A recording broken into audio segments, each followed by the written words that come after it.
கொளத்தூர் தொகுதியில் முதல்வரையே தோற்கடிச்சிருக்காங்க. அதை பற்றின உங்கள் கருத்து என்ன? இந்த தமிழ்நாட்டு மக்கள் ஏற்கனவே முதலமைச்சராக இருந்த காமராஜரையும் தோற்கடிச்சிருக்காங்க, அண்ணாவையும் தோற்கடிச்சிருக்காங்க.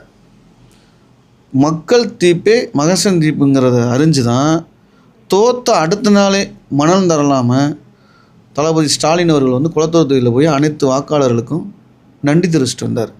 அதே போல் நீங்கள் பார்த்தீங்கன்னா அடுத்த நாள் பேட்டியில் இன்றைக்கி விஜய் வந்து வெற்றி பெற்றிருக்காரு, அவர் 6 மாதம் வரை ஆட்சி அமைக்கட்டும், நான் ஆக்கப்பூர்வ எதிர்க்கட்சியாக இருந்து இந்த தமிழ்நாட்டுக்கு என்ன நடவடிக்கையோ தவறையும் சுட்டி காட்டுவேன், அதையும் இதுணுங்கிறத அழகாக பேட்டி கொடுத்துட்டார். அவர் தான் தலைவர். எடப்பாடி மாதிரி இதில் எதுவும் சந்தில் விந்து பாடலாம், எங்கிட்டாவது போய் இதில் எப்படியாவது நம்ம போய் தவந்து சசிகலா தவந்த மாதிரி தவந்து போய் எங்கிட்ட முதலமைச்சருங்கிற முயற்சி எடுத்து இந்த கவர்னர் சைடு பிஜேபியை கையில் வச்சுக்கிட்டு குழப்பம் பண்ணுறதே இந்த எடப்பாடி தான், வேறு யாரும் கிடையாது.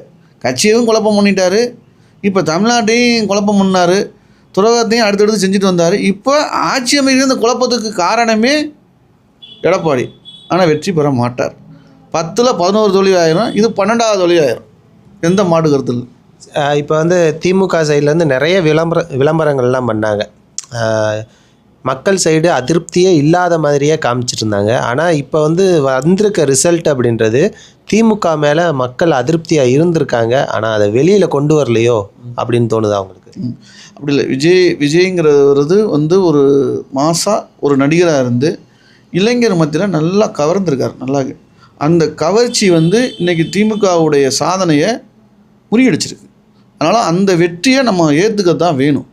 அதுபோக விஜய் வந்து ரசிகர் மன்றமாக இருந்த அடிப்பட்ட தொண்டன், கீழே உள்ளவன், ஆட்டோ ஓட்டுறவன், சைக்கிள் ரிக்ஷா ஓட்டுறவனை கூட நீ எம்எல்ஏ ஆக்கியிருக்கார்.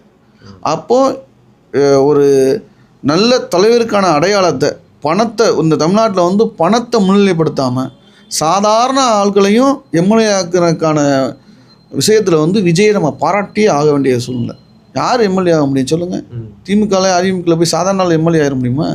வாய்ப்பே கிடையாது. அதை சாதாரண ஆளுகளை எம்எல்ஏ ஆக்குனது வந்து இன்றைக்கி இந்த 2026 வந்து இன்றைக்கி ஆட்சி அமைச்சிருவார், அதில் எந்த மாட்டு கருத்து இல்லை.